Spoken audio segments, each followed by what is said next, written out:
Hallelujah. ಒಂದ್ಸರಿ ಸೊಲೊಮೋನನು ದೇವರ ಸನ್ನಿಧಾನದಲ್ಲಿ ಪ್ರಾರ್ಥನೆ ಮಾಡ್ತಿದ್ದ. ಸೊಲೊಮೋನನು ದೇವರ ಹತ್ರ ಪ್ರಾರ್ಥನೆ ಮಾಡುವಾಗ, ದಾವೀದನ ಮಗ ಸೊಲೊಮೋನ್ ಅವನು ದೇವರ ಹತ್ರ ಪ್ರಾರ್ಥನೆ ಮಾಡ್ತಿರುವಾಗ ದೇವರು ಅವನ ಜೊತೆಯಲ್ಲಿ ಮಾತಾಡಿ ಕೇಳ್ತಾರೆ, ಏನ್ ಬೇಕಪ್ಪ ನಿನಗೆ, ಏನ್ ಅವಶ್ಯ ಇದೆ ನಿನಗೆ ಅಂತ ಕೇಳಿದ್ರೆ ಸೊಲೊಮೋನ್ ಹೇಳ್ತಾನೆ, ಸ್ವಾಮಿ, ಈ ರಾಜ್ಯಭಾರವನ್ನ ಆಳುವುದಕ್ಕೆ ನನಗೆ ಬೇಕಾದ ವಿವೇಕವನ್ನು ಕೊಡು, ಜ್ಞಾನ ಕೊಡಪ್ಪ. ನನಗೆ ಇಷ್ಟು ದೊಡ್ಡ ಸಾಮ್ರಾಜ್ಯವನ್ನು ಆಳಬೇಕಂದ್ರೆ ನನಗೆ ಜ್ಞಾನ ಬೇಕು, ನನಗೆ ಜ್ಞಾನ ಕೊಡು ಅಂತ ಕೇಳ್ತಾನೆ.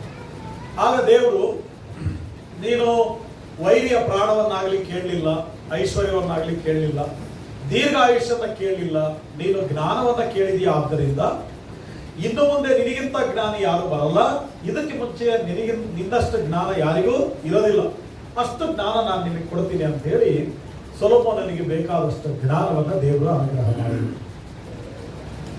ಅದರ ಜೊತೆಯಲ್ಲಿ ಅವನಿಗೆ ಐಶ್ವರ್ಯವನ್ನು ದೇವರು ಕೊಟ್ಟರು. ಐಶ್ವರ್ಯದಲ್ಲಿ ಹೆಚ್ಚಾದ, ಜ್ಞಾನದಲ್ಲೂ ಹೆಚ್ಚಾದ. ಅವನಿಗೆ ಎಷ್ಟು ಜ್ಞಾನ ಇತ್ತಂದ್ರೆ ಇವತ್ತಿನವರೆಗೂ ಅವನಷ್ಟು ಜ್ಞಾನಿ ಯಾರು ಇಲ್ಲ. ಅವನಿಗೆ ಮುಂಚಿತವಾಗಿ ಅವನಷ್ಟು ಜ್ಞಾನಿಗಳು ಯಾರು ಇರಲಿಲ್ಲ. ಅಷ್ಟೊಂದು ಜ್ಞಾನವನ್ನ ದೇವರು ಅವನಿಗೆ ಕೊಟ್ಟರು. 40 ವರ್ಷ ಆಳ್ವಿಕೆ ಮಾಡಿದ, ಒಂದು ಯುದ್ಧ ಮಾಡಲಿಲ್ಲ. ಅಷ್ಟು ಮಟ್ಟಿಗೆ 40 ವರ್ಷ ಅವನು ಆಳ್ವಿಕೆ ಮಾಡಿದ. ಅವರ ಸಾಮ್ರಾಜ್ಯದಲ್ಲಿರುವಂತ ಎಲ್ಲ ಜನರಿಗೆ ಜ್ಞಾನದಿಂದ ನ್ಯಾಯಗಳನ್ನು ಕೊಡ್ತಿದ್ದ.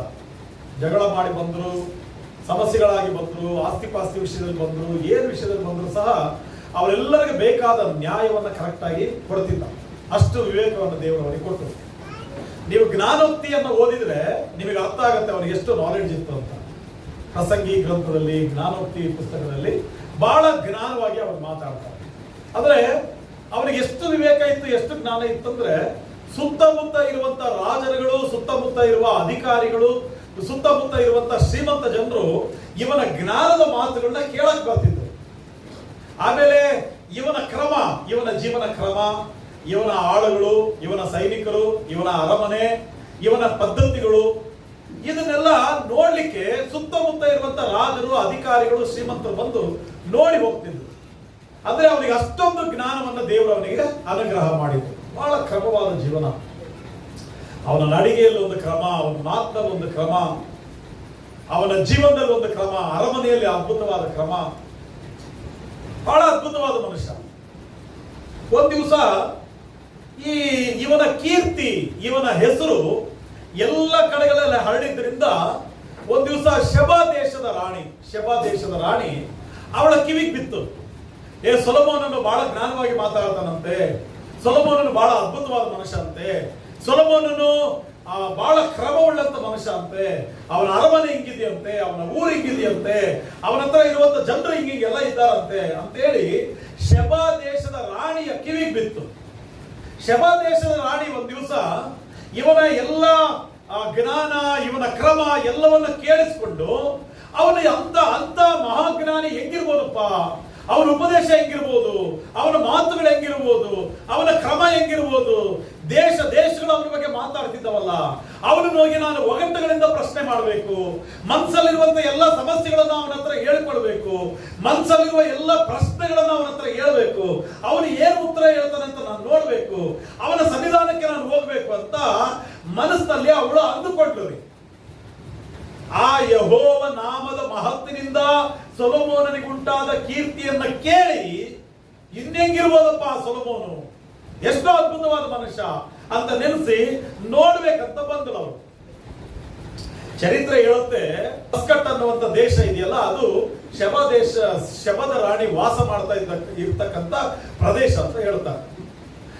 ಅವಳು ವಾಸ ಮಾಡುವ ಶೆಬ ದೇಶದಿಂದ ಯೆರೂಸಲೇಮ್ ಪಟ್ಟಣಕ್ಕೆ 2400 ಕಿಲೋಮೀಟರ್. ಎಷ್ಟು ಕಿಲೋಮೀಟರ್? 2400 ಕಿಲೋಮೀಟರ್. 2400 ಕಿಲೋಮೀಟರ್ ಅವಳು ಪ್ರಯಾಣ ಮಾಡಿ ಬಂದ್ಲು. ಮತ್ತೆ ಹೆಂಗ್ ಬಂದ್ಲು? ಅಲ್ಲಿ ದೇವರು ವಾಕ್ಯ ಹೇಳುತ್ತೆ, ಬೆಳ್ಳಿ ಬಂಗಾರ ರತ್ನಗಳನ್ನ ಹೊಟ್ಟೆ ಮೇಲೆ ಹಾಕಿಕೊಂಡು ಅವಳ ಪರಿವಾರ ಸಮೂಹದೊಡನೆ ಪ್ರಯಾಣ ಪ್ರಾರಂಭ ಮಾಡಿದ್ಲು. 2400 ಕಿಲೋಮೀಟರ್ ಪ್ರಯಾಣ ಮಾಡಿ ಬಂದ್ಲು. ನಮ್ಮೂರಿರೋದು ಎಷ್ಟು ದೂರ?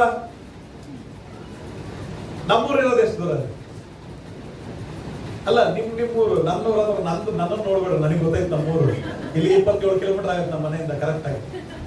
ನಿಮ್ಮೂರು ಎಷ್ಟು ದೂರ ಇದೆ? 2400 ಕಿಲೋಮೀಟರ್ ಆಯ್ತಾ? ನಮ್ಮ 3000 ಆಯ್ತಾ? ಎಷ್ಟು ಕಿಲೋಮೀಟರ್ ಇದೆ? 3 ಕಿಲೋಮೀಟರ್, 7 ಕಿಲೋಮೀಟರ್, 10 ಕಿಲೋಮೀಟರ್, ಬಹಳ ಅಂದ್ರೆ ನಮ್ಮ ದಿನೇಶ್ 70 ಕಿಲೋಮೀಟರ್ ಅಲ್ಲಪ್ಪ. ಬಹಳ ದೂರದಿಂದ ಬರೋದಂದ್ರೆ ನಮ್ಮ ದಿನೇಶ್ 70 ಕಿಲೋಮೀಟರ್ ದೂರದಿಂದ ಪ್ರಯಾಣ ಮಾಡಿ ಬರ್ತಾನೆ. ಈ ರಾಣಿದು ಇದ್ದಿದ್ದು 2400 ಕಿಲೋಮೀಟರ್. ನಾವು 3 ಕಿಲೋಮೀಟರ್ ಇಂದ 70 ಕಿಲೋಮೀಟರ್ ತನಕ ಅಲ್ಲಿಂದ ನಮಗೆ ಬರ್ಲಿಕ್ಕೆ ದೇವರು ಬೈಕ್ಗಳು ಕೊಟ್ಟಿದ್ದಾರೆ, ಕಾರುಗಳು ಕೊಟ್ಟಿದ್ದಾರೆ. ಅದು ಏನು ಇಲ್ಲಪ್ಪ ಅಂದ್ರೆ ನಮಗೆ ಬಸ್ಗಳು ಕೊಟ್ಟಿದ್ದಾರೆ, ಎಲ್ಲ ಇದೆ ನಮಗೆ.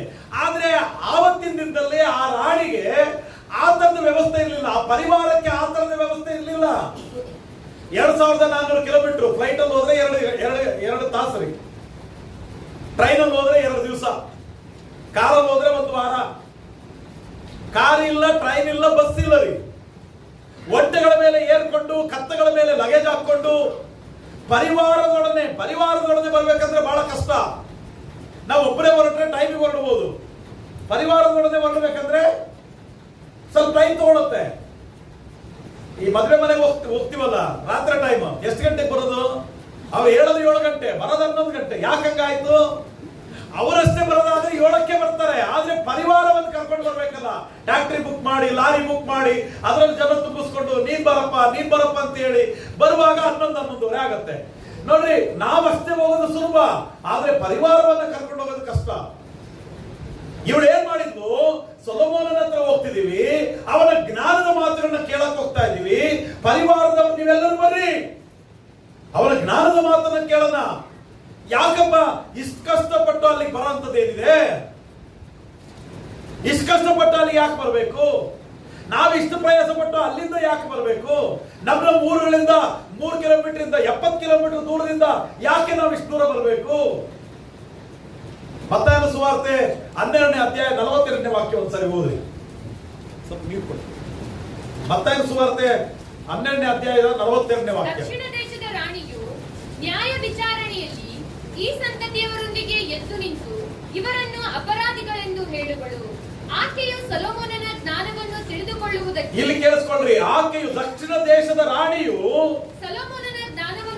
ಸೊಲೊಮೋನನ ಜ್ಞಾನವನ್ನ ತಿಳಿದುಕೊಳ್ಳುವುದಕ್ಕೆ ಭೂಮಿಯ ಕಟ್ಟ ಕಡೆಯಿಂದ ಬಂದಳು. ಕೇಳಿಸ್ಕೊಳ್ರಿ, ಆದರೆ ಇಲ್ಲಿ ಸೊಲೊಮೋನನಿಗಿಂತಲೂ ಹೆಚ್ಚಿನವನು ಇಲ್ಲಿದ್ದಾನೆ. ಇದೀರಾ ಇಲ್ಲೇ?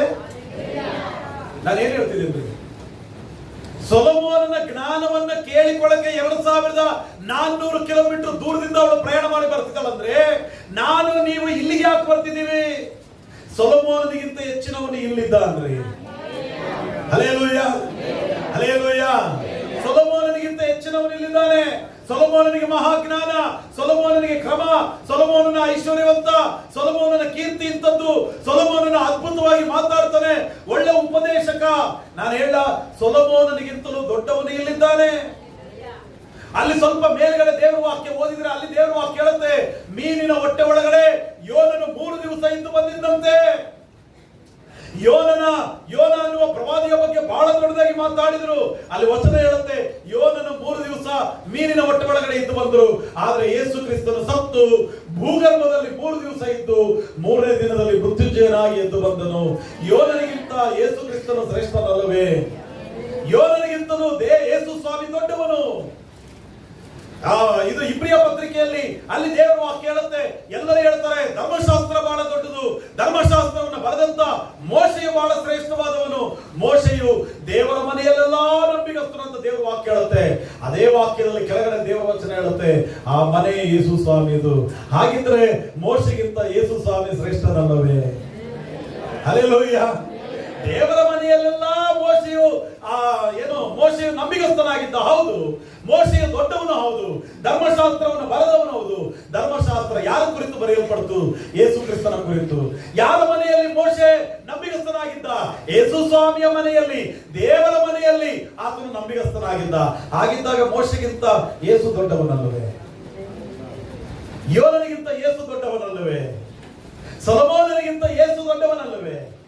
ಸೊಲೊಮೋನನ ಉಪದೇಶವನ್ನು ಕೇಳುವುದಕ್ಕೆ 2400 ಕಿಲೋಮೀಟರ್ ದೂರಿಂದ ಪ್ರಯಾಣ ಮಾಡಿ ಬರ್ತಿದ್ದಾಳೆ ಅವಳು.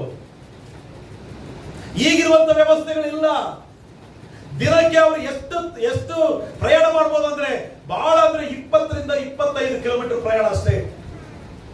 ಅದಕ್ಕಿಂತ ಹೆಚ್ಚು ಪ್ರಯಾಣ ಮಾಡಕ್ಕಾಗಲ್ಲ.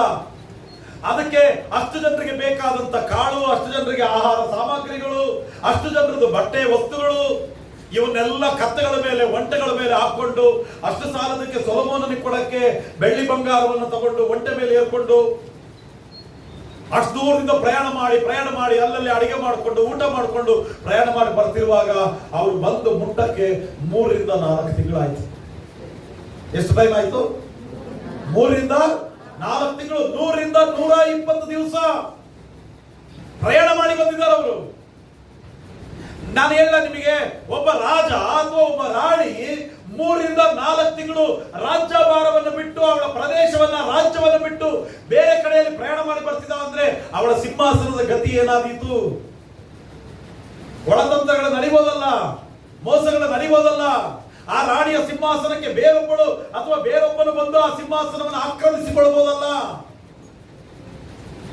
ಆದರೆ ಅವಳಿಗೆ ಆ ಸಿಂಹಾಸನಕ್ಕಿಂತಲೂ ಸೊಲೊಮೋನನ ಜ್ಞಾನದ ವಾಕ್ಯಗಳು ಶ್ರೇಷ್ಠ ಅಂತ ಕಾಣುತ್ತದೆ. ಹಲ್ಲೆಲೂಯಾ. ಸಿಂಹಾಸನಕ್ಕಿಂತಲೂ ಸೊಲೊಮೋನನ ಬಳಿಯಲ್ಲಿ ಬಂದು ಅವನ ಜ್ಞಾನದ ಮಾತುಗಳನ್ನು ಕೇಳಬೇಕು. ನನ್ನ ಮನಸ್ಸಲ್ಲಿರುವ ಮಾತುಗಳನ್ನ ಅವರ ಜೊತೆಯಲ್ಲಿ ಮಾತಾಡಬೇಕು. ನನ್ನ ಮನಸ್ಸಲ್ಲಿರುವ ಪ್ರಶ್ನೆಗಳನ್ನು ಕೇಳಬೇಕು.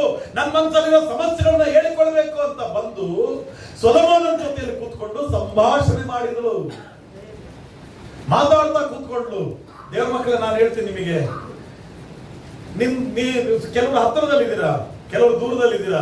ಎಷ್ಟು ಹತ್ತಿರದಲ್ಲಿದ್ದೀರಾ, ಎಷ್ಟು ದೂರದಲ್ಲಿದ್ದೀರಲ್ಲ, ಕರ್ತನ ಸನ್ನಿಧಾನವನ್ನು ಬಯಸಿ ನೀವು ಬರ್ತಿದ್ಯಾ ಇಲ್ವಾ? ಹಲ್ಲೆಲೂಯಾ.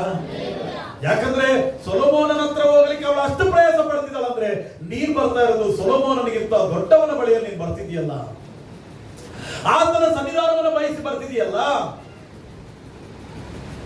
ಸ್ವಲ್ಪ ಬರ್ಲಿಕ್ಕೆ ಕೆಲವು ಸಾರಿ ಸ್ವಲ್ಪ ಕಷ್ಟ ಆಗ್ಬೋದು. ಆ ರಾಣಿಗಿದ್ದಂತ ಜವಾಬ್ದಾರಿಗಿಂತ ಬಹಳ ದೊಡ್ಡ ಜವಾಬ್ದಾರಿ ಇದೆಯಾ ನಮಗೆ? ಅವಳ ಸಿಂಹಾಸನಕ್ಕಿಂತ ದೊಡ್ಡ ಜವಾಬ್ದಾರಿ ನಮಗಿದೆಯಾ? ಯಾಕಪ್ಪ ಆರಾಧನೆಗೆ ಬರಲಿಲ್ಲ ಅಂತಂದ್ರೆ ಸಣ್ಣ ಕಾರಣಗಳನ್ನ ದಯವಿಟ್ಟು ಹೇಳ್ಬೇಡಿ. ಸಣ್ಣ ಕಾರಣಕ್ಕೆ, ಕೇವಲವಾದ ಕಾರಣಕ್ಕೆ, ಹೇಳಬಾರದ ಕಾರಣಕ್ಕೆ ನಾವು ದೇವಾಲಯವನ್ನ ಬಿಡೋದು ಬೇಡ. ನೀನ್ ಮನಸ್ಸು ಮಾಡಿದ್ರೆ ದೇವಾಲಯಕ್ಕೆ ವಾರ ಬರ್ತೀಯ. ಮನಸ್ಸು ಲೂಸ್ ಬಿಟ್ರೆ ಇನ್ನೇನು ಹೋಗೋದು ಹೇಳಿ, ವಾರ ಅಲ್ಲೇ 9:30 ಆಗೋಯ್ತು. ಟೈಮಿಗೆ ಬಾ, ಒಂದು 10 ನಿಮಿಷ ಮುಂಚೆ ಬಾ ದೇವ್ರ ಸನ್ನಿಧಾನದಲ್ಲಿ. ನಾನು ನಿಮಗೆ ಹೇಳ್ತೀನಿ ದೇವ್ರ ಮಕ್ಕಳೇ, ಹೋದ ವಾರನ ಹೇಳಿದೆ, ಮತ್ತು ನೆನಪು ಮಾಡ್ತೀನಿ ನಾನು ನಿಮಗೆ. ನಮ್ಮ ಲೈಫ್ ಅಲ್ಲಿ ಬೆಸ್ಟ್ ಟೈಮ್ ಯಾವುದು ಅಂದ್ರೆ ದೇವರ ಸನ್ನಿಧಾನದಲ್ಲಿ ಕೂತ್ಕೊಳ್ಳೋದೇ ಬೆಸ್ಟ್ ಟೈಮ್.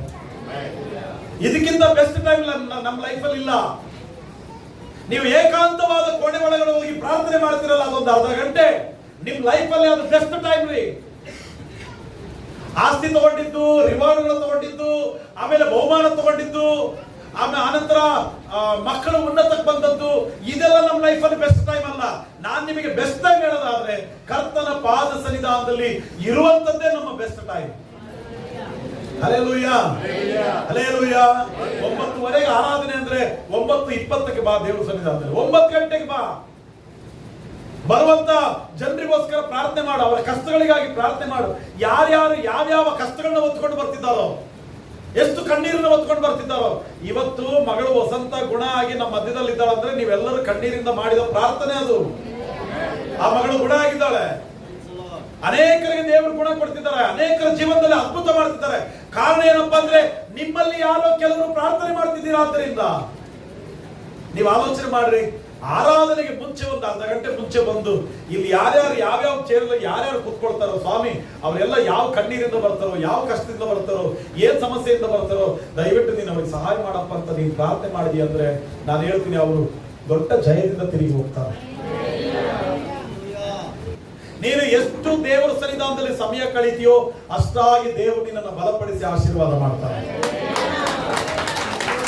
ಎಷ್ಟು ಪ್ರಯಾಸ ರೀ, 2400 ಕಿಲೋಮೀಟರ್, 3 ರಿಂದ 4 ತಿಂಗಳು ಪ್ರಯಾಣ, ಸಮೂಹ ಪರಿವಾರದವರನ್ನ ಕರ್ಕೊಂಡು. ಯಾವಾಗ್ರಿ 20 ವರ್ಷದ ಹಿಂದೆ ಹೇಳ್ತಿದ್ದೀನಿ ನಾನು. ಇಷ್ಟೇ ಹುಡುಗ ಅವರು ಅವನ್ನ ಹೆಗಲ ಮೇಲೆ ಹೊತ್ಕೊಂಡು ಬರ್ತಿದ್ರು. ಅಭಿ ಮತ್ತೆ ಸುಧಾ ಅವರೆಲ್ಲ ಇದಾರಲ್ಲ, ಸಣ್ಣ ಸಣ್ಣ ಮಕ್ಕಳು ಹೆಗಲ ಮೇಲೆ ಉತ್ಕೊಂಡು ಬರ್ತಿದ್ದ ಅವ್ರ ತಂದೆ ತಾಯಿಗಳು, ಅವ್ರ ತಾಯಿ 11 ಕಿಲೋಮೀಟರ್ ದೂರ ರೀ ನಡ್ಕೊಂಡು ಬರ್ತಾ ಇದ್ದಿದ್ದು. ಕೋಡಿಹಳ್ಳಿ 17 ಕಿಲೋಮೀಟರ್ ಆಗುತ್ತೆ, ಅಲ್ಲಿಂದ ನಡ್ಕೊಂಡು ಬರ್ತಾ ಇದ್ದಿದ್ದು. 16-17 ಜನರು ಗುಂಪಾಗಿ ಮಕ್ಕಳನ್ನ ಹೆಗಲ ಮೇಲೆ ಹೊತ್ಕೊಂಡು ಜಿಟ್ಟಿ ಜಿಟ್ಟಿ ಮಳೆ ಬರ್ತಾ ಇದ್ರು ಸಹ ನಡ್ಕೊಂಡು ಬರ್ತಾ ಇದ್ದಿದ್ದು. ಇವಾಗ ಆ ತರದ ಕಷ್ಟ ಏನಿಲ್ವಲ್ಲ. ಬೈಕ್ಗಳು ಕೊಟ್ಟಿದ್ದಾರೆ, ಕಾರ್ಗಳು ಕೊಟ್ಟಿದ್ದಾರೆ, ಬಸ್ಗಳಿದೆ, ಎಲ್ಲ ಅನುಕೂಲ ಇದೆ. ಅಂದ್ರೆ ನಾವು ಬೆಳೀತಾ ಬೆಳೀತಾ ಬೆಳೀತಾ ಭಕ್ತಿ ವೈರಾಗ್ಯ ಹೆಚ್ಚಾಗಬೇಕು ಹೊರತು ಭಕ್ತಿ ವೈರಾಗ್ಯ ಕಡಿಮೆ ಆಗಬಾರದು. ಇದೀರಾ? ಭಕ್ತಿ ವೈರಾಗ್ಯ ಹೆಚ್ಚಾಗಬೇಕು. ನಾನು ಇನ್ನೂ ಭಕ್ತಿ ಮಾಡಬೇಕು, ಇನ್ನೂ ಪ್ರಾರ್ಥನೆ ಮಾಡಬೇಕು, ಇನ್ನೂ ವೈರಾಗ್ಯವಾಗಿ ಜೀವಿಸಬೇಕು, ದೇವರಿಗಾಗಿ ನಾನು ಬದುಕಬೇಕು, ನಂಬಿಗಸ್ತನಾಗಿ ಬದುಕಬೇಕಂತ ವೈರಾಗ್ಯ, ಒಳಗಿನ ಕಿಚ್ಚು ಹೆಚ್ಚಾಗಬೇಕು. ನಮಗೆ ಕಿಚ್ಚಿದೆ, ಹೊಟ್ಟೆ ಕಿಚ್ಚು. ಯಾವ ಕಿಚ್ಚಿದೆ ಅದು? ಅದು ಬಹಳ ಇದೆ. ಇವನ್ ಯಾರು ಅಭಿವೃದ್ಧಿ ಆಗಿಲ್ಲ, ನಮ್ಮ ಮನೆ ಎದುರುಗಡೆ ಯಾರು ಅಭಿವೃದ್ಧಿ ಆಗಿಲ್ಲ, ಇವನ್ ಚೆನ್ನಾಗಿ ಆಗಿಲ್ಲ, ಅವ್ನು ಚೆನ್ನಾಗಿ ಆಗಿಲ್ಲ, ನೀವು ಚೆನ್ನಾಗಿ ಆಗಿಲ್ಲ, ನಿಮ್ ಪಕ್ಕದವ್ರಿಗೆ ಫುಲ್ ಹೊಟ್ಟೆ ಕಿಚ್ಚದೆ. ಕಿಚ್ಚಬೇಕು. ಯಾವುದಕ್ಕೆ ಅಂದ್ರೆ ಭಕ್ತಿ ವೈರಾಗ್ಯದಲ್ಲಿ ಹೆಚ್ಚಾಗುವುದಕ್ಕೆ ನಮ್ಮೊಳಗಡೆ ಕಿಚ್ಚು ಬೇಕ್ರಿ. ಆ ಯೇಸು ಸ್ವಾಮಿಯ ಶಿಷ್ಯರಿಬ್ಬರು ಹಂಗೆ ಮಾತಾಡ್ತಾರೆ. ಯೇಸು ಸ್ವಾಮಿ ಉಪದೇಶ ಮಾಡಿದ ನಂತರ ನಮ್ಮ ಒಳಗಡೆ ಕುದೀತಲ್ವೇ, ನಮ್ಮ ಮನಸ್ಸು ಕುದೀತಲ್ವೇ, ಕಿಚ್ಚು ಹೆಚ್ಚಾಯ್ತಲ್ವೇ ಅಂತ ಶಿಷ್ಯರು ಮಾತಾಡ್ತಾರೆ. ಭಕ್ತಿ ವೈರಾಗ್ಯ ಜಾಸ್ತಿ ಆಗಲಿ, ಕಡಿಮೆ ಆಗದ್ ಬೇಡ. ಹಲ್ಲೆಲೂಯಾ. ಪಕ್ಕದವ್ರಿಗೆ ಹೇಳ್ರಿ ಮಾತು, ಭಕ್ತಿ ವೈರಾಗ್ಯ ಹೆಚ್ಚಾಗಲಿ, ಕಡಿಮೆ ಆಗದು. ಅನುಕೂಲ ಆದಂಗೆಲ್ಲ ಇನ್ನೂ ಹೆಚ್ಚಾಗ್ಬೇಕು ಅಲ್ಲ? ಅನುಕೂಲ ಆದಂಗೆಲ್ಲ ಇನ್ನೂ ಹೆಚ್ಚಾಗ್ಬೇಕು, ಆ ಭಕ್ತಿ ಹೆಚ್ಚಾಗ್ಬೇಕು, ವೈರಾಗ್ಯ ಹೆಚ್ಚಾಗ್ಬೇಕು, ಅನುಕೂಲ ಆದಂಗೆಲ್ಲ ಜಾಸ್ತಿ ಆಗ್ಬೇಕು. ಇಲ್ಲಿ ಏನಾಗ್ತಿದೆ? ಅನುಕೂಲ ಆದಂಗೆಲ್ಲ ಕಡಿಮೆ ಆಗ್ತಿದೆ, ಅನುಕೂಲ ಆದಂಗೆಲ್ಲ ಕಡಿಮೆ ಆಗ್ತಿದೆ, ಅನುಕೂಲ ಆದಂಗೆಲ್ಲ ಕಡಿಮೆ ಆಗ್ತಿದೆ. ಹಲ್ಲೆಲೂಯಾ. ನಾನು 20 ವರ್ಷಗಳ ಹಿಂದೆ ನಮ್ಮ ಹಳೆ ವಿಶ್ವಾಸಿಗಳು ಯಾರಿದ್ದೀರೋ ನಿಮಗೆ ಹೇಳ್ತಿದ್ದೀನಿ. ನಾನು 20 ವರ್ಷಗಳ ಹಿಂದೆ, 10 ವರ್ಷಗಳ ಹಿಂದೆ, 15 ವರ್ಷಗಳ ಹಿಂದೆ ನಿಮ್ಮ ಜೀವನದಲ್ಲಿ ಇದ್ದಂತ ಕಷ್ಟಗಳನ್ನು ನಾನಿವತ್ತು ನೋಡ್ತಾ ಇಲ್ಲ. ಆ ಕಷ್ಟಗಳನ್ನ ಪರಿಹರಿಸಿದ್ದಾರೆ, ಬೇಕಾದ ಅನುಕೂಲತೆಯನ್ನು ಅನುಗ್ರಹ ಮಾಡಿದ್ದಾರೆ. ಹಣಕ್ಕೆ ಕಷ್ಟಪಡ್ತಿದ್ರಿ, ಇವತ್ತು ಹಣಕ್ಕೆ ಅಷ್ಟೊಂದು ಕಷ್ಟ ಪಡ್ತಿಲ್ಲ. ಇವಾಗಲೂ ಕಷ್ಟ ಇದೆ, ಆದ್ರೆ ಅಷ್ಟೊಂದು ಕಷ್ಟ ಇಲ್ಲ. ಊಟಕ್ಕೂ ಯೋಚನೆ ಮಾಡುವಷ್ಟು ಹಣದ ತೊಂದರೆ ಆವಾಗ. ಇವಾಗ ಇನ್ನೊಬ್ಬರಿಗೆ ಊಟ ಕೊಡುವಷ್ಟು ಶಕ್ತಿ ಇದೆ ನಮಗೆ. ದೇವರು ಸಹಾಯ ಮಾಡಿದ್ದಾರೆ, ನಮ್ಮನ್ನ ಬಲಪಡಿಸಿದ್ದಾರೆ, ನಮ್ಮನ್ನ ನೆರಳಿರಲಿಲ್ಲ ನೆರಳು ಕೊಟ್ಟಿದ್ದಾರೆ, ವಾಹನ ಇರಲಿಲ್ಲ ವಾಹನ ಕೊಟ್ಟಿದ್ದಾರೆ, ಅನುಕೂಲ ಇರಲಿಲ್ಲ ಅನುಕೂಲತೆ ಕೊಟ್ಟಿದ್ದಾರೆ. ನಿನಗೆ ಅನುಕೂಲ ಹೆಚ್ಚಾದಂಗೆಲ್ಲ ನಿನ್ನ ಭಕ್ತಿ ವೈರಾಗ್ಯವು ಹೆಚ್ಚಾಗಬೇಕು ಹೊರತು ಕಡಿಮೆ ಆಗಬಾರದು. Hallelujah, hallelujah. ನಿಮಗೆ ನೆನಪಿದೆಯಾ? ನೀವು ಈ ತರ ಸ್ಟ್ರೈಟ್ ಆಗಿ ಕೂರ್ತಿರ್ಲಿಲ್ಲ. ನಮ್ಮ ಸಾಮೇಲಣ್ಣವ್ರ ಮನೆ ಪಕ್ಕದಲ್ಲಿ ನಮ್ಮ ಚರ್ಚ್ ಇದ್ದಾಗ ದನದ ಕೊಟ್ಟಿಗೆ ಅದನ್ನ ಕ್ಲೀನ್ ಮಾಡಿ ಅಲ್ಲಿ ಪ್ರೇಯರ್ ಮಾಡ್ತಿದ್ವಿ. ಗುಂಡಿಗಳಿದ್ವು. ಈಗ ಸ್ಟ್ರೈಟ್ ಯಾರು ಕೂರ್ತಿರ್ಲಿಲ್ಲ, ಹಿಂಗ್ ಕ್ರಾಸ್ ಕೂರ್ಬೇಕಿತ್ತು, ಹಿಂಗೆ ಒಬ್ಬರ ಪಕ್ಕದಲ್ಲಿ ಒಬ್ರು ಕೂರ್ಬೇಕಿತ್ತು. ಜಾಗ ಇಲ್ಲ ರೀ, ಸರಿಯಾದ ನೆರಳಿಲ್ಲ, ಸರಿಯಾದ ವ್ಯವಸ್ಥೆ ಇಲ್ಲ. ಇವತ್ತು ದೇವರು ಸಭೆಗೆ ಎಲ್ಲ ವ್ಯವಸ್ಥೆ ಕೊಟ್ಟಿದ್ದಾರೆ, ನಿಮಗೆ ಬೇಕಾದ ಎಲ್ಲ ವ್ಯವಸ್ಥೆ ಕೊಟ್ಟಿದ್ದಾರೆ. ಈಗೇನಾಗಬೇಕು? ಆ ಭಕ್ತಿ ವೈರಾಗ್ಯ ಇನ್ನೂ ಹೆಚ್ಚಾಗಬೇಕು. ಬೇಕಾದ ಅನುಕೂಲತೆ ಕೊಟ್ಟಾಗ ಭಕ್ತಿ ಕಡಿಮೆ ಆಗಬಾರದು, ಭಕ್ತಿಯು ಜಾಸ್ತಿ ಆಗ್ಬೇಕು. ಈ ಸಹೋದರಿ ಇವಳು ರಾಣಿ 2400 ಕಿಲೋಮೀಟರ್ ದೂರದಿಂದ 3ರಿಂದ 4 ತಿಂಗಳವರೆಗೂ ಎಲ್ಲ ಜವಾಬ್ದಾರಿಯನ್ನು ಬದಿಗಿಟ್ಟು ಕೇವಲ ಸೊಲೊಮೋನನ ಉಪದೇಶವನ್ನ ಕೇಳಕ್ಕೆ, ಸೊಲೊಮೋನನ ಅರಮನೆಗೆ ಬರಲಿಕ್ಕೆ, ಯೆರೂಸಲೇಮಿಗೆ ಬರಲಿಕ್ಕೆ. ದೇವರ ಮಕ್ಕಳೇ, ನೀವು ಬಂದಿರೋದು ಯೆರೂಸಲೇಮೇ. ನೀವು ಬಂದಿರೋದು ಯಾವ್ದಿದು? ಇದು ಯಾವ್ದಿದು? ಇದು ಯಾವ್ದ್ರಿ? ಇದು ಸ್ವಲ್ಪ ಜೋರಾಗಿ. ಎಲ್ಲಿಗೆ ಬಂದಿದ್ದೀರಾ? ಯಾರ ಹತ್ರ ಬಂದಿದ್ದೀರಾ? ಸೊಲೊಮೋನನಿಗಿಂತ ದೊಡ್ಡವನ ಹತ್ರ ಬಂದಿದ್ದೀವಿ. ಯಾರ ಹತ್ರ ಬಂದಿದ್ದೀವಿ? ಸೊಲೊಮೋನನಿಗಿಂತ ದೊಡ್ಡವನು, ಸೊಲೊಮೋನನಿಗಿಂತ ಜ್ಞಾನಿ, ಆತನ ಹತ್ರ ಬಂದಿದ್ದೀವಿ ನಾವು. ಬಾ ದೇವರ ಸನ್ನಿಧಾನಕ್ಕೆ. ಸೊಲೊಮೋನನ ಬಗ್ಗೆ, ಅವನ ಕೀರ್ತಿಯ ಬಗ್ಗೆ ಕೇಳಿದಾಗಲೇ ಹೋಗ್ಬೇಕಂತ ಮನಸ್ಸಾಯ್ತಂತ ಅವಳಿಗೆ. 12 ವರ್ಷದಿಂದ ರಕ್ತ ಕುಸುಮ ರೋಗಿರಿ. 12 ವರ್ಷ ರಕ್ತಸ್ರಾವದಿಂದ ಬಳಲಿ ಸಾಯುವಂತ ಹೆಣ ಆಗಿದ್ದಾಳೆ ಅವಳು. 12 ವರ್ಷ ಎಲ್ಲ ವೈದ್ಯರನ್ನು ನೋಡಿ ಬಂದಿದ್ದಾಳೆ, ಎಲ್ಲ ವೈದ್ಯರ ಹತ್ರ ಹೋಗಿ ಬಂದಿದ್ದಾಳೆ, ಎಲ್ಲಿ ಗುಣ ಆಗಲಿಲ್ಲ. ಕೇಳಿದ್ಲು, ಯಾರೊಬ್ರು ಹೇಳಿದ್ರು ಯೇಸು ಸ್ವಾಮಿ ದಾರಿಯಲ್ಲಿ ಬರ್ತಿದ್ದಾರೆ, ಅಲ್ಲಿ ಯೇಸು ಸ್ವಾಮಿ ಇದ್ದಾರಂತೆ. ಕೇಳಿದ್ಳು, ಮನಸ್ಸಲ್ಲಿ ನಂಬಿದ್ಲು. ಆ ಗುಂಪಿನ ಮಧ್ಯದಲ್ಲಿ ಹೋಗಿ ಯೇಸು ಸ್ವಾಮಿಯ ಬಟ್ಟೆಯನ್ನು ಮುಟ್ಟಿದ್ಲು. ತಕ್ಷಣ ರಕ್ತಸ್ರಾವವು ತಕ್ಷಣ ನಿಂತು ಹೋಯಿತು. ಆ ಮಗಳಿಗೆ ಗುಣ ಆಯ್ತು. ಹಲ್ಲೆಲೂಯ. ಆ ದಾರಿಯಲ್ಲಿ ಯೇಸು ಸ್ವಾಮಿ ಹೋಗ್ತಿದ್ರು. ಯೇಸು ಹೋಗ್ತಿದ್ದಾರೆ ಅಂತ ಇವನು ಹುಟ್ಟು ಕುರುಡ ಕೇಳಿಸಿಕೊಂಡ. ನಂಬಿಕೆಯಿಂದ ಕೂಗಿದ, ದಾವೀದನ ಕುಮಾರನೇ ಯೇಸುವೇ ನನ್ನನ್ನು ಕರುಣಿಸು. ಸ್ವಾಮಿ ಅವನನ್ನ ಕರೆದು ಪ್ರಾರ್ಥನೆ ಮಾಡಿ, ನೀನು ನಂಬಿದಂತೆ ನಿನಗಾಗಲಿ ಅಂದ್ರೆ ಅವನಿಗೆ ಕಣ್ಣು ಬಂತು. ಕೇಳ್ದ, ದೇವರನ್ನ ಕೂಗಿದ. ಇವಳು ಕೇಳಿದ್ಲು, ಹೋಗಿ ದೇವರ ಬಟ್ಟೆಯನ್ನು ಮುಟ್ಟಿದ್ಲು. ಇವಳಿದ್ದಾಳಲ್ಲ ರಾಣಿ, ಕೇಳಿದಳು, ಸೊಲೊಮೋನನ ಹತ್ರ ಹೋಗ್ಬೇಕಂತ ಮನಸ್ಸು ಮಾಡಿದಳು. ಎಷ್ಟು ವರ್ಷದಿಂದ ನೀವು ಕೇಳ್ತಾನೆ ಇದೆಯಲ್ಲ, ಎಷ್ಟು ವರ್ಷದಿಂದ ಕೇಳ್ತಾನೆ ಇದೆಯಲ್ಲ. ಏನ್ ಕೇಳ್ತಿದ್ಯಾ? ವಾರ ವಾರ ಕೇಳ್ತಿದ್ಯಾ ದೇವರ ವಾಕ್ಯನ? ವಾರ ವಾರ ಕೇಳ್ತಾನೆ ಇದೆಯಾ ಸ್ವಾಮಿಯ ಕುರಿತು? ವಾರ ವಾರ ಕೇಳ್ತಿದ್ಯಾ ನಂಬಿಕೆಯ ಕುರಿತು? ಎಲ್ಲಿ ಹೋಯ್ತು? ನೀನು ಯಾವಾಗ ಕೇಳ್ತೀಯೋ ಮನಸ್ಸಲ್ಲಿ ನಂಬಿಕೆ ಹುಟ್ಟಬೇಕು. ನೀನು ಕೇಳಿದ್ದನ್ನು ನಂಬಬೇಕು. ನೀನು ಕೇಳಿದ್ದನ್ನು ನಂಬಿದೀಯ ಅಂದ್ರೆ ನಾನು ಸವಾಲ್ ಮಾಡ್ತೀನಿ, ದೇವರು ಮಹಾ ದೊಡ್ಡ ಅದ್ಭುತಗಳನ್ನ ನಮ್ಮೆಲ್ಲರ ಜೀವನದಲ್ಲಿ ಮಾಡ್ಲಿಕ್ಕೆ ಆತನ ಶಕ್ತನಾಗಿದ್ದಾನೆ. ಕೇಳಿದ್ದನ್ನ ನಂಬಬೇಕು ನಾವು. ಇವ್ರೇನ್ ಮಾಡ್ತಾನೆ, ಈ ಸ್ತ್ರೀ ಏನ್ ಮಾಡ್ತಾಳೆ, 2400 ಕಿಲೋಮೀಟರ್ ದೂರದಿಂದ ಕೇಳಿ ನಂಬಿ ಆ ಸೊಲೊಮೋನನ ಹತ್ರ ಬರ್ತಾಳೆ. ಸೊಲೊಮೋನನ ಹತ್ರ ಬಂದು ಏನ್ ಮಾಡಿದ್ಲು? ಬಹಳ ಒಂದು ಸಂಭಾಷಣೆ ಮಾಡಿದ್ಲು. ನಾನು ಹೇಳ್ತಾ ಇರುವಂತ ಮೊದಲನೇ ಮಾತು, ದೇವರ ಸನ್ನಿಧಾನಕ್ಕೆ ಬಾ. ಏನ್ ಮಾಡು? ಅನುಕೂಲ ಅನಾನುಕೂಲ ನೋಡಬೇಡ. ಅನುಕೂಲ ಇರುತ್ತೆ ಕೆಲವು ಸಾರಿ, ಇನ್ನು ಕೆಲವು ಸಾರಿ ಏನಾಗುತ್ತೆ, ಅನಾನುಕೂಲ ಇರುತ್ತೆ. ನೀನು ಅನುಕೂಲವನ್ನು ಅನಾನುಕೂಲವನ್ನು ನೋಡಬೇಡ. ಅನಾನುಕೂಲವಿದ್ರೂ ಸಹ ಕರ್ತನ ಸನ್ನಿಧಾನದಲ್ಲಿ ಬಾ. ಆ ಪ್ರಯಾಸಕ್ಕೆ ತಕ್ಕ ಫಲ ದೇವರು ಕೊಡ್ತಾರೆ. ಪೌಲನು ತಿಮೋತಿಗೆ ಹೇಳ್ತಾನೆ, ಅನುಕೂಲ ಸಮಯದಲ್ಲಿಯೂ ಅನಾನುಕೂಲತೆಯ ಸಮಯದಲ್ಲಿಯೂ ಉಪದೇಶಿಸುವುದನ್ನ ನಿಲ್ಲಿಸಬೇಡ ಅಂತ ಹೇಳ್ತಾನೆ. ದೇವರ ವಾಕ್ಯ ನಮಗೂ ಹೇಳುತ್ತೆ, ಅನುಕೂಲ ಸಮಯದಲ್ಲಿಯೂ ಅನಾನುಕೂಲತೆಯ ಸಮಯದಲ್ಲಿಯೂ ಕರ್ತನ ಸನ್ನಿಧಾನದಲ್ಲಿ ಬರೋದನ್ನ ನೀನು ನಿಲ್ಲಿಸಬೇಡ. ಸ್ವಲ್ಪ ತೊಂದರೆ ಆಗುತ್ತೆ, ನಮಗೆ ಗೊತ್ತಾಗುತ್ತೆ. ಸ್ವಲ್ಪ ಸಮಸ್ಯೆಗಳಾಗುತ್ತೆ, ಸ್ವಲ್ಪ ತಡೆಗಳಾಗುತ್ತೆ. ಕೆಲವು ಸಾರಿ ಹಣಕ್ಕೆ ಸ್ವಲ್ಪ ತೊಂದರೆ ಆಗುತ್ತೆ. ಕೆಲವು ಸಾರಿ ಪರಿಸ್ಥಿತಿಗಳು ಹೊಂದಿ ಬರೋದಿಲ್ಲ. ಬರೋ ಟೈಮಲ್ಲಿ ಏನೋ ಒಂದು ಸ್ವಲ್ಪ ಆಲಸ್ಯ ಆಗೋದು, ಸ್ವಲ್ಪ ಆಯಾಸ ಆಗೋದು, ಅನಾರೋಗ್ಯ ಆಗೋದು, ಏನೋ ಆಗುತ್ತೆ. ದೇವ್ರ ಮಕ್ಕಳೇ, ನಾನು ಮತ್ತು ಹೇಳ್ತೀನಿ, ನಿನ್ಗೆ ಮನಸ್ಸಿತ್ತು ಅಂದ್ರೆ ನೀನು ಓಡಿ ಬರ್ತೀಯ ದೇವ್ರ ಸನ್ನಿಧಾನ. ಮನಸ್ಸು ಲೂಸ್ ಬಿಟ್ರೆ ಖಂಡಿತ ನೀನು ಬರಲ್ಲ. ಎಲ್ಲ ಅನುಕೂಲ ಇದ್ರೂ ಬರಲ್ಲ. ಅದೇ ನೀನು ಮನಸ್ಸು ಮಾಡಿದ್ಯ ಅಂದ್ರೆ, ಮನಸ್ಸಿತ್ತು ಅಂದ್ರೆ ಓಡಿ ಬರ್ತೀಯ. ಹಲ್ಲೆಲೂಯಾ. ಇದೀರಾ? ದೇವಾಲಯಕ್ಕೆ ಬರೋ ವಿಷಯದಲ್ಲಿ ಮನಸ್ಸನ್ನ ಲೂಸ್ ಬಿಡಬೇಡ. ಮನಸ್ಸು ಬಿಗಿರಿ. ದೇವರ ಸನ್ನಿಧಾನದಲ್ಲಿ ಬಾ. ಸ್ವಲ್ಪ ಹೊತ್ತು ಪ್ರಾರ್ಥನೆ ಮಾಡಿ, ದೇವರ ವಾಕ್ಯ ಕೇಳಿ, ದೇವರನ್ನ ಘನಪಡಿಸಿ ತಿರುಗಿ ಹೋಗು. ಆ ವಾರ ಪೂರ್ತಿ ನಿನ್ನ ಜೀವನದಲ್ಲಿ ಒಂದು ಸಮಾಧಾನ, ಆ ವಾರ ಪೂರ್ತಿ ಜೀವನದಲ್ಲಿ ಒಂದು ಸಮಾಧಾನ, ನೆಮ್ಮದಿ, ಸಂತೋಷ. ಒಂದು, ದೇವರ ಸನ್ನಿಧಾನದಲ್ಲಿ ಬಾ. ಅನುಕೂಲ ಇದ್ರು ಸರಿ. ಏನಂತೆ? ನಿಮ್ಮ ಪಕ್ಕದವರಿಗೆ ಹೇಳಿ ಒಂದು 2 ಸಾರಿ. ಅನುಕೂಲ ಇದ್ರು ಸರಿ, ಬರ್ಬೇಕು. ಪೆಟ್ರೋಲ್ ಇದ್ರು ಇಲ್ದಿದ್ರು ಬರ್ಬೇಕು. ಎರಡನೇ ಮಾತು, ಒಂದು, ದೇವಾಲಯಕ್ಕೆ ಬಾ. ಅನುಕೂಲದಲ್ಲಿಯೂ ಅನಾನುಕೂಲದಲ್ಲಿಯೂ ದೇವಾಲಯಕ್ಕೆ ಬಾ. ಎರಡನೇ ಮಾತು, ಏನ್ ಮಾಡಿದ್ಲು ಅವಳು? ಬರುವಾಗ ಏನೇನ್ ಮಾಡಿದ್ಲು? ಎರಡನೇ ವಾಕ್ಯ ಓದಮ್ಮ. ಆಕೆಯು ಸುಗಂಧ ದ್ರವ್ಯ, ಅಪರಿಮಿತವಾದ ಬಂಗಾರ, ರತ್ನ ಇವುಗಳನ್ನು ಒಂಟೆಗಳ ಮೇಲೆ ಹೇರಿಸಿಕೊಂಡು ಮಹಾಪರಿವಾರದೊಡನೆ ಯೆರೂಸಲೇಮಿಗೆ ಬಂದು ತನ್ನ ಮನಸ್ಸಿನಲ್ಲಿ ಗೊತ್ತು ಮಾಡಿಕೊಂಡಿದ್ದ ಎಲ್ಲಾ ವಿಷಯಗಳನ್ನು ಕುರಿತು ಸೊಲೊಮೋನನೊಡನೆ ಸಂಭಾಷಿಸಿದಳು. ನೋಡಿ, ಬರುವಾಗ ಏನೇನು ತಗೊಂಡು ಬಂದು? ಸುಗಂಧ ದ್ರವ್ಯ, ಅಪರಿಮಿತವಾದ ಬಂಗಾರ, ರತ್ನ ಇವುಗಳನ್ನ ಒಂಟೆಯ ಮೇಲೆ ಹೇರಿಕೊಂಡು ಬಂದ್ಲು. ಬರುವಾಗ ಬರೀ ಕೈಯಲ್ಲಿ ಬರಲಿಲ್ಲ ರೀ. ಬರುವಾಗ ಬರೀ ಕೈಯಲ್ಲಿ ಬರಲಿಲ್ಲ.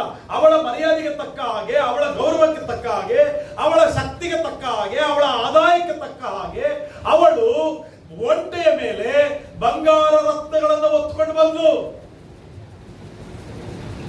ಅವಳು ಸೊಲೊಮೋನನ ಹತ್ರ ಬಂದು, ನಾವು ಸೊಲೊಮೋನನಿಗಿಂತ ದೊಡ್ಡವನ ಹತ್ರ ನಾವು ಬಂದಿದ್ದೀವಿ. ಬರುವಾಗ ಅವಳು ಹೆಂಗೆ ಬಂದು? ಬಹಳ ಆಸಕ್ತಿಯಿಂದ ಮನಸ್ಸು ಮಾಡಿ, ಅನುಕೂಲ ಇದ್ರು ಅನಾನುಕೂಲತೆ ಇದ್ರು ಅವಳು ಹೊರಟು ಬಂದ್ಲು. ನೀನು ಸೊಲೊಮೋನನಿಗಿಂತ ದೊಡ್ಡವನ ಹತ್ರ ಬರ್ತಿದೀಯಾ? ಅನುಕೂಲ ಇದ್ರು ಅನಾನುಕೂಲತೆ ಇದ್ರು ದೇವರ ಸನ್ನಿಧಾನದಲ್ಲಿ ಬಾ. ಎರಡನೇ ಮಾತು ನಾನೇನ್ ಹೇಳ್ತಿದ್ದೀನಿ, ಬರುವಾಗ ಅವಳು ಬರೀ ಕೈಯಲ್ಲಿ ಬರಲಿಲ್ಲ. ನೀನು ಸೊಲೊಮೋನನಿಗಿಂತ ದೊಡ್ಡವನ ಹತ್ರ ಬರ್ತಿದ್ಯಾ, ನೀನು ಬರುವಾಗ ನಿನ್ನ ಕೈಗಳನ್ನ ಬರೀ ಕೈಯಲ್ಲಿ ಬರಬೇಡ. ಇದೀರಾ? ನಿನ್ನ ಶಕ್ತಿಗೆ ಅನುಗುಣವಾಗಿ, ನಿನ್ನ ಆದಾಯಕ್ಕೆ ಅನುಗುಣವಾಗಿ ಕರ್ತನ ಸನ್ನಿಧಾನದಲ್ಲಿ ತುಂಬಿದ ಕೈಯಿಂದ ಬರಬೇಕು. ಹಲ್ಲೆಲೂಯಾ. ತುಂಬಿದ ಕೈಗಳಿಂದ ಬರ್ಬೇಕ್ರಿ. ಯಾವಾಗಲೂ ನಾವು ಖಾಲಿ ಕೈಯಿಂದ ಬರಬಾರದು. ಒಂದು ವೇಳೆ ಅವತ್ತು ನಮ್ಮ ಹತ್ರ ಏನೂ ಇಲ್ಲ, ತೊಂದರೆ ಇಲ್ಲ, ದೇವರು ನಮ್ಮನ್ನು ನೋಡ್ತಾರೆ. ಒಂದ್ ದಿವಸ ನಮ್ಮ ಕೈನ ತುಂಬಿಸ್ತಾರೆ. ನಿನಗೆ ಶಕ್ತಿ ಇದ್ದು, ನಿನಗೆ ಅನುಕೂಲ ಇದ್ದು, ನಿನಗೆ ಆದಾಯ ಇದ್ದು, ನೀನು ಬರೀ ಕೈಯಲ್ಲಿ ಬರ್ತಿದೀಯ ಅಂದ್ರೆ ಅದು ನೀನು ಮಾಡ್ತಾ ಇರುವಂತ ದೊಡ್ಡ ತಪ್ಪು.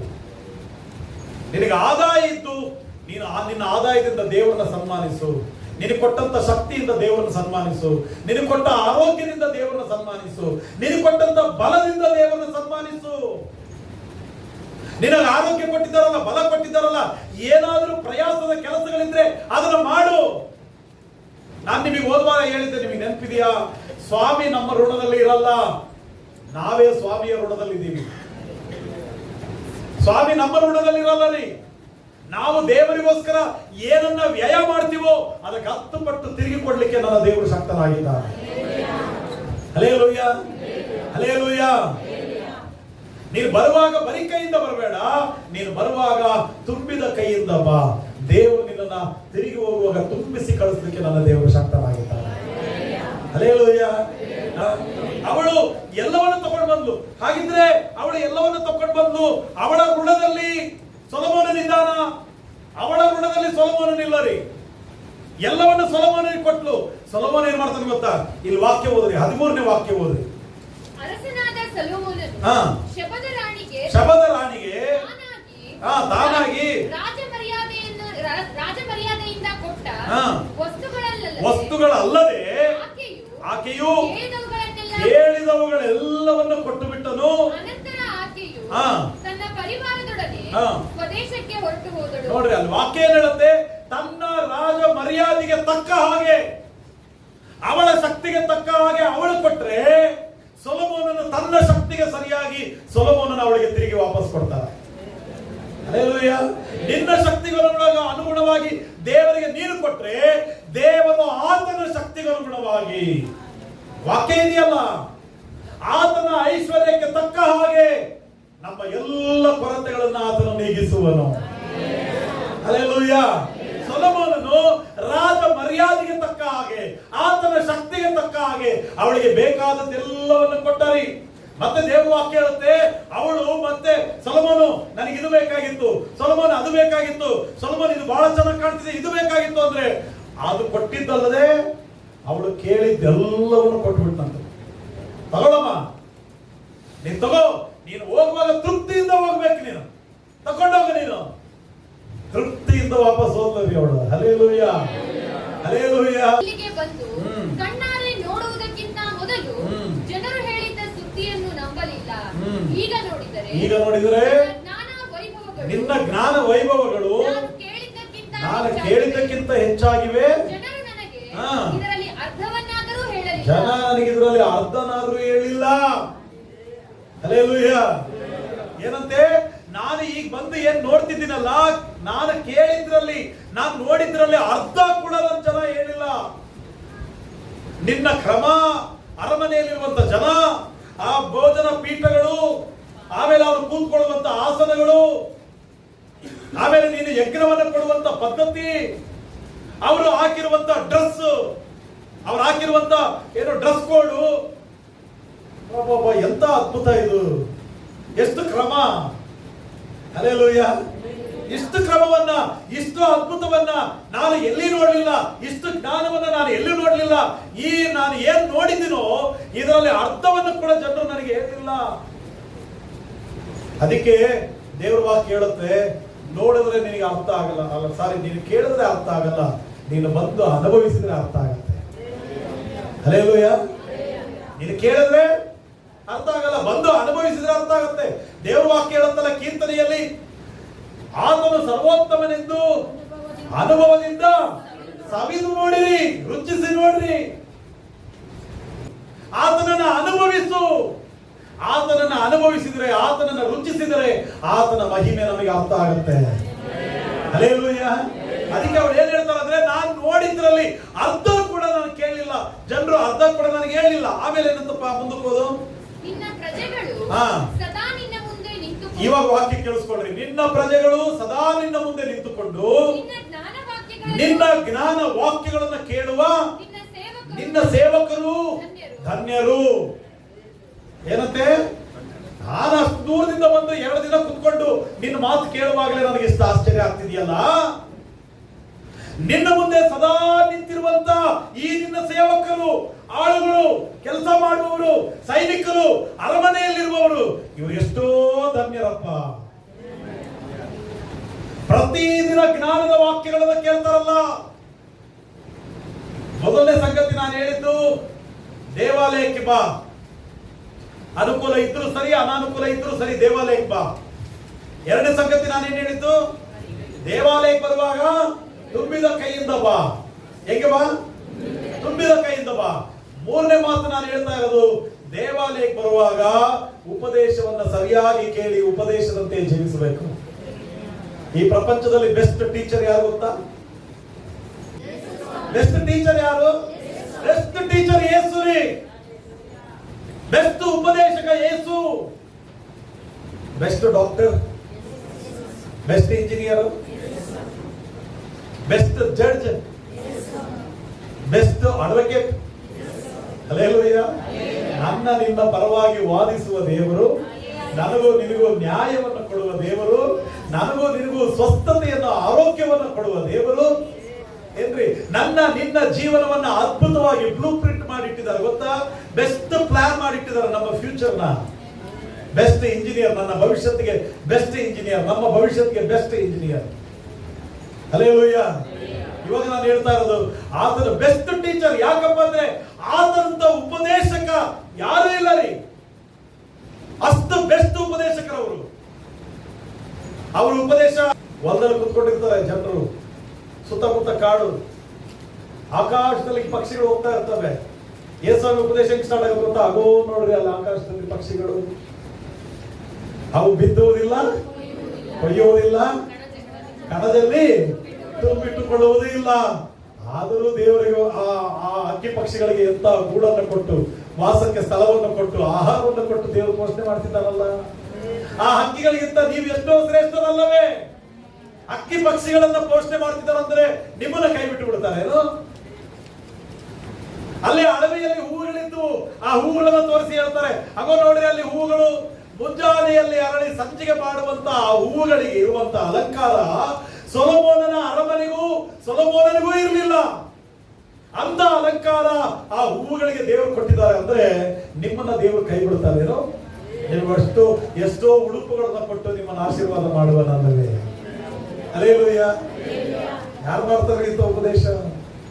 ಎಷ್ಟು ಸರಳವಾದ ಉಪದೇಶ, ಎಷ್ಟು ಅದ್ಭುತವಾದ ಉಪದೇಶ. ಸೊಲೊಮೋನನ ಉಪದೇಶವನ್ನ ಕೇಳಕ್ಕೆ ಅವಳು ಅಷ್ಟು ದೂರದಿಂದ ಬಂದು ಜ್ಞಾನದ ವಾಕ್ಯಗಳನ್ನ ಕೇಳಕ್ಕೆ ರೆಡಿ ಇದ್ದಾಳೆ ಅನ್ನೋದಾದ್ರೆ, ದೇವರ ಮಕ್ಕಳ ಸೊಲೊಮೋನನಿಗಿಂತ ದೊಡ್ಡವನು ಇಲ್ಲಿದ್ದಾನೆ. ಆತನ ಉಪದೇಶವನ್ನ ಕೇಳಕ್ಕೆ ನೀನೆಷ್ಟು ಸಿದ್ಧನಾಗಿ ಬರಬೇಕು. ಹಲ್ಲೆಲೂಯಾ. ಉಪದೇಶ ಕೇಳುವುದಕ್ಕೆ ಸಿದ್ಧನಾಗಿ ಬಾ, ರೆಡಿಯಾಗಿ ಬಾ. ಇವತ್ತು ದೇವರ ಜೊತೆ ಏನ್ ಮಾತಾಡ್ತಾರಪ್ಪ ಅಂತ ಕೇಳ್ಕೊಂಡು ಬಾ. ಒಂದ್ ದಿವಸ ಮುಂಚಿತವಾಗಿ ಪ್ರಾರ್ಥನೆ ಮಾಡು, ದೇವರೇ ಇವತ್ತು ನನಗೋಸ್ಕರ ನಾಳೆ ಯಾವ ಉಪದೇಶ ಇಟ್ಟಿದ್ಯಪ್ಪ, ಏನು ಉಪದೇಶ ಇಟ್ಟಿದ್ಯಾ ಸ್ವಾಮಿ, ನೀನ್ ನನ್ನ ಜೊತೆಲಿ ಮಾತಾಡಪ್ಪ, ನೀನ್ ನನ್ನ ಜೊತೆಲಿ ಮಾತಾಡಪ್ಪ. ನಾನು 1 ಗಂಟೆ ಪ್ರಸಂಗ ಮಾಡಿದ್ರೆ 1 ಗಂಟೆ ಪ್ರಸಂಗ ನಿಮಗೆ ಪ್ರಯೋಜನ ಆಗದೇ ಇರಬಹುದು. 2 ಸಾಲು, ಅದರಲ್ಲಿ ಯಾವುದೋ 2 ಸಾಲು ನಿನಗೆ, ಇನ್ನೆರಡು ಸಾಲು ನಿನಗೆ, ಇನ್ನೊಂದು 3 ಸಾಲು ನಿನಗೆ ಬೇಕಾಗಿತ್ತು, ಮತ್ತೊಂದು 3 ಸಾಲು ನಿನಗೆ ಬೇಕಾಗಿತ್ತು. ಎಲ್ಲ ಸೇರಿ 1 ಗಂಟೆ ಪ್ರಸಂಗ ಆಗುತ್ತದು. 1 ಗಂಟೆ ಪ್ರಸಂಗ ನಾನು ಮಾತಾಡಿದ್ದೆಲ್ಲ ನಿಮಗೆ ಪ್ರಯೋಜನ ಆಗಲ್ಲ ರೀ.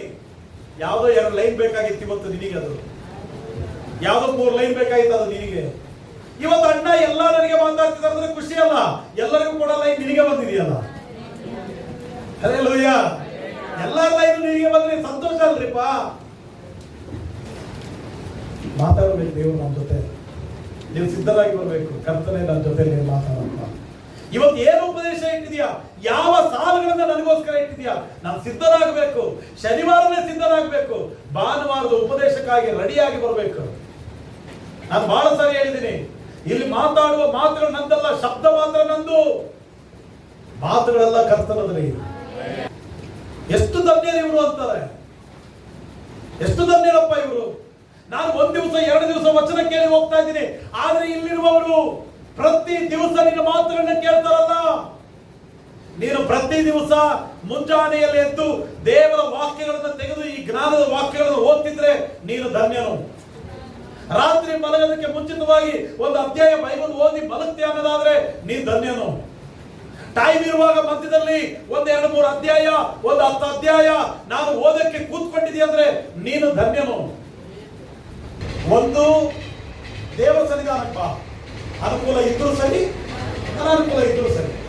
2ನೇದು, ಬರುವಾಗ ಹೆಂಗ್ ಬಾ, ತುಂಬಿದವನಾಗಿ ಬಾ. 3ನೇದು, ಉಪದೇಶಕ್ಕಾಗಿ ಸಿದ್ಧನಾಗಿ ಬಾ. 9ನೇ ವಾಕ್ಯದಿಂದ ನಿನ್ನನ್ನು ಮೆಚ್ಚಿ, ಆ ರಾಣಿ ಏನ್ ಹೇಳ್ತಾಳೆ ನೋಡ್ರಿ, ರಾಜ ನಿನ್ನನ್ನು ಮೆಚ್ಚಿ ಇಸ್ರಾಯೇಲ್ ಸಿಂಹಾಸನದ ಮೇಲೆ ಕುಳ್ಳಿರಿಸಿದ ನಿನ್ನ ದೇವರಾದ ಯೆಹೋವನಿಗೆ ಸ್ತೋತ್ರವಾಗಲಿ. ನಿನ್ನನ್ನು ಮೆಚ್ಚಿ ಇಸ್ರಾಯೇಲ್ ಸಿಂಹಾಸನದ ಮೇಲೆ ನಿನ್ನನ್ನು ಕೂರಿಸಿದನಲ್ಲ, ಆ ದೇವರಿಗೆ ಸ್ತೋತ್ರವಾಗಲಿ. ಆಮೇಲೆ ಆತನು ಇಸ್ರಾಯೇಲರನ್ನು ಸದಾ ಪ್ರೀತಿಸುವವನಾಗಿರುವುದರಿಂದ ಅವರ ನೀತಿ ನ್ಯಾಯಗಳನ್ನು ಸ್ಥಾಪಿಸುವುದಕ್ಕೆ ನಿನ್ನನ್ನೇ ಅರಸನನ್ನಾಗಿ ದೇವರು ನೇಮಕ ಮಾಡಿದ್ದಾನೆ. ಅರ್ಥ ಆಯ್ತಾ? ಅವಳು ಏನ್ ಹೇಳ್ತಿದ್ದಾಳಂದ್ರೆ, ಈ ಸಿಂಹಾಸನದ ಮೇಲೆ ದೇವರು ನಿನ್ನನ್ನು ಮೆಚ್ಚಿ ಈ ಸಿಂಹಾಸನದ ಮೇಲೆ ಕೂರಿಸಿದಾರಲ್ಲ, ಆ ದೇವರಿಗೆ ಸ್ತೋತ್ರ. ಮತ್ತೆ 2ನೇ ಮಾತು ಅವಳು ಹೇಳ್ತಾಳೆ, ಈ ಸಿಂಹಾಸನದ ಮೇಲೆ ನೀನು ಅರಸನಾಗಿ ಕೂತಿದೀಯಲ್ಲ, ದೇವರು ಎಲ್ಲ ಇಸ್ರಾಯೇಲರನ್ನ ಬಹಳ ಪ್ರೀತಿ ಮಾಡ್ತಾರೆ, ಅವರಿಗೆ ನ್ಯಾಯ ಕೊಡ್ಲಿ ಅಂತಾನೆ ನಿನ್ನನ್ನು ಅರಸನನ್ನಾಗಿ ಇಲ್ಲಿ ಕೂರಿಸಿದ್ದಾರೆ. ಹಲ್ಲೆಲೂಯಾ. ಸೊಲೊಮೋನ್. ಆದ್ರೆ ನಾವು ಬಂದಿರೋದು ಸೊಲೊಮೋನಗಿಂತ ದೊಡ್ಡವನ ಬಳಿಯಲ್ಲಿ ನಾವು ಬಂದಿದ್ದೀವಿ. ನಾನು 3 ವಿಷಯ ಹೇಳಿದ್ದಲ್ಲ, ಈಗ 4ನೇ ವಿಷಯ ಹೇಳ್ತೀನಿ, ಕೇಳಿಸ್ಕೊಂಡು. ನನಗೂ ನಿನಗೂ ನ್ಯಾಯ ಸಿಗೋದು ದೇವರ ಪಾದ ಸನ್ನಿಧಾನದಲ್ಲಿ ಮಾತ್ರ, ಇನ್ನೆಲ್ಲೂ ನ್ಯಾಯ ಸಿಗಲಿಕ್ಕಿಲ್ಲ. ನಾನು ಅದಕ್ಕೆ ಅವಾಗಲೇ ಹೇಳಿದೆ, ಬೆಸ್ಟ್ ಜಡ್ಜ್, ಬೆಸ್ಟ್ ಅಡ್ವೊಕೇಟ್ ನಮಗೆ ಯಾರಪ್ಪ, ನಮಗೆ ಯಾರಪ್ಪ ಅಂದ್ರೆ ಸರ್ವೇಶ್ವರನಾದ ಯೇಸು ಕ್ರಿಸ್ತನೇ ಆಗಿದ್ದಾನೆ. ನಮಗೆ ಬೇಕಾದ ನ್ಯಾಯ ನಿರ್ಣಯವನ್ನು ಅನುಗ್ರಹ ಮಾಡುವ ದೇವರು. ನೀನು ಯಾವುದಕ್ಕಾಗಿ ನೊಂದಿದೆಯೋ, ಯಾವುದಕ್ಕಾಗಿ ಸೋತಿದೆಯೋ, ಯಾವ ವಿಷಯದಲ್ಲಿ ನಿನಗೆ ನ್ಯಾಯವು ಬೇಕಾಗಿದೆಯೋ ಆ ವಿಷಯದಲ್ಲಿ ನ್ಯಾಯ ಕೊಡ್ಲಿಕ್ಕೆ ನನ್ನ ದೇವರು ಶಕ್ತನೇ. ಪ್ರಪಂಚವೆಲ್ಲ ಅನ್ಯಾಯದಿಂದ ತುಂಬಿದೆ. ನೀನ್ ನ್ಯಾಯ ಮಾಡಕ್ ಹೋಗ್ತೀಯ, ನಿನಗೆ ಅನ್ಯಾಯ ಆಗ್ತಿದೆ. ಸಂಬಂಧಿಕರಿಂದ ಅನ್ಯಾಯ, ಸ್ನೇಹಿತರಿಂದ ಅನ್ಯಾಯ, ನಿನ್ನ ಸುತ್ತಮುತ್ತ ಜನರಿಂದ ಅನ್ಯಾಯ, ಮೋಸ, ವಂಚನೆ, ಭಯಂಕರವಾದ ಪರಿಸ್ಥಿತಿಗಳಲ್ಲಿ ಬಿದ್ದಿದೆಯಾ, ನಿನಗೆ ನ್ಯಾಯ ಕೊಡಕ್ಕೆ ನನ್ನ ದೇವರೇ ಶಕ್ತನಾಗಿದ್ದಾನೆ. ಹಲ್ಲೆಲೂಯಾ. ಅದಕ್ಕೆ ಅಲ್ಲಿ ವಾಕ್ಯ ಹೇಳುತ್ತಂದ್ರೆ, ಈ ಇಸ್ರಾಯೇಲರನ್ನ ಪ್ರೀತಿಸುವಂತ ದೇವರು ಅವರಿಗೆ ನ್ಯಾಯ ಸಿಗಲಿ ಅಂತಾನೆ ನಿನ್ನನ್ನು ಅರಸನನ್ನಾಗಿ ದೇವರು ನೇಮಕ ಮಾಡಿದ್ದಾರೆ. ಅಂದ್ರೆ ಅವ್ರು ಹೇಳೋ ಅರ್ಥ ಏನಂದ್ರೆ, ನೀನು ಎಲ್ಲರಿಗೂ ಸರಿಯಾದ ನ್ಯಾಯ ಕೊಡ್ತಾ ಇದ್ದೀಯ. ಅರಸನಿಗಿಂತ ದೊಡ್ಡವನು ನನ್ನ ದೇವರು ಇದ್ದಾನಲ್ಲ. ದೇವರ ಮಕ್ಕಳಲ್ಲಿ ನಿನಗೆ ಆತನ ನ್ಯಾಯ ಕೊಡ್ಲಿಕ್ಕೆ ಆತನ ಶಕ್ತನು. ನಿನ್ನ ಕುಟುಂಬದಲ್ಲಿ ನ್ಯಾಯ ಬೇಕು, ನಿನ್ನ ಜೀವನದಲ್ಲಿ ನ್ಯಾಯ ಬೇಕು, ನಿನ್ನ ಪರಿಸ್ಥಿತಿಯ ಮಧ್ಯದಲ್ಲಿ ನ್ಯಾಯ ಬೇಕು.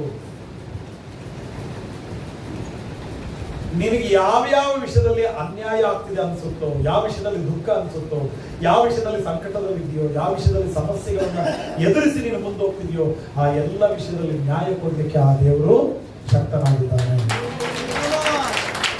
ಆತನೇ ನನ್ನ ನ್ಯಾಯಾಧಿಪತಿ, ಆತನೇ ನನ್ನ ನ್ಯಾಯಾಧಿಪತಿ. ದೇವರ ಮಕ್ಕಳೇ, ಅವಳು ಹೋಗುವಾಗ ಎಷ್ಟು ಚಂದ ವಾಕ್ಯ ಹೇಳುತ್ತೆ. ಎಲ್ಲ ಅವಳು ತಂದಿರುವಂತದ್ದನ್ನೆಲ್ಲ ಅವಳಿಗೆ ಕೊಟ್ಟು, ಅವನಿಗೆ ಕೊಟ್ಟು ತಿರುಗಿ ಹೋಗುವಾಗ ಸೊಲೊಮೋನನ್ನು ಕೊಟ್ಟಿದ್ದನ್ನು ಹೊಂದಿಕೊಂಡು ತೃಪ್ತಿಯಿಂದ ವಾಪಸ್ ಹೋಗ್ತಾಳೆ. ದೇವರು ನಮಗೆ ಬೇಕಾದ ತೃಪ್ತಿಯ ಜೀವಿತವನ್ನ ಅನುಗ್ರಹ ಮಾಡಿದ್ದಾರೆ. ಅವಳು ಹೋಗುವಾಗ ಹೆಂಗ್ ಹೋದ್ಲಂತ ಗೊತ್ತಾ? ಬಹಳ ತೃಪ್ತಿಯಿಂದ, ಬಹಳ ಸಂತೋಷದಿಂದ ಅವಳ ದೇಶಕ್ಕೆ ತಿರುಗಿ ಹೋದ್ಲು. ಅವಳು ಬಂದು ತಿರುಗಿ ಹೋಗೋ ತನಕ 7 ರಿಂದ 8 ತಿಂಗಳು ಟೈಮ್. ನೀವು ಆಲೋಚನೆ ಮಾಡ್ರಿ, ಸಿಂಹಾಸನದ ಕಡೆ ಗಮನ ಇಲ್ಲ, ಅಧಿಕಾರದ ಕಡೆ ಗಮನ ಇಲ್ಲ, ನನ್ನ ರಾಜ್ಯಭಾರ ಏನಾಗುತ್ತೋ ಅನ್ನುವಂಥ ಜವಾಬ್ದಾರಿ ಎಲ್ಲದನ್ನ ಪಕ್ಕಕ್ಕಿಟ್ಟು ಇದೆಲ್ಲದಕ್ಕಿಂತಲೂ ಶ್ರೇಷ್ಠ ಸೊಲೊಮೋನನ ಮಾತುಗಳನ್ನ ಕೇಳಬೇಕು. ದೇವರಿಗಿಂತ ದೊಡ್ಡದು ಯಾವುದೂ ಅಲ್ಲ. ಬಾ ನೀನು ದೇವರ ಸನ್ನಿಧಾನದಲ್ಲಿ. ದೇವ್ರ ಸನ್ನಿಧಾನದಲ್ಲಿ ಬಾ. ಕೈ ತುಂಬಿದವನಾಗಿ ಬಾ. ಉಪದೇಶಕ್ಕೆ ಸಿದ್ಧನಾಗಿ ಬಾ. ಮೂರನೇ ನಾನು ಏನು ಹೇಳಿದೆ? ನ್ಯಾಯ ಹೊಂದುವುದಕ್ಕಾಗಿ, ಆಶೀರ್ವಾದ ಹೊಂದುವುದಕ್ಕಾಗಿ ರೆಡಿಯಾಗಿ ಬಾ. ದೇವರು ನಿಮ್ಮನ್ನ ಆಶೀರ್ವಾದ ಮಾಡಿ.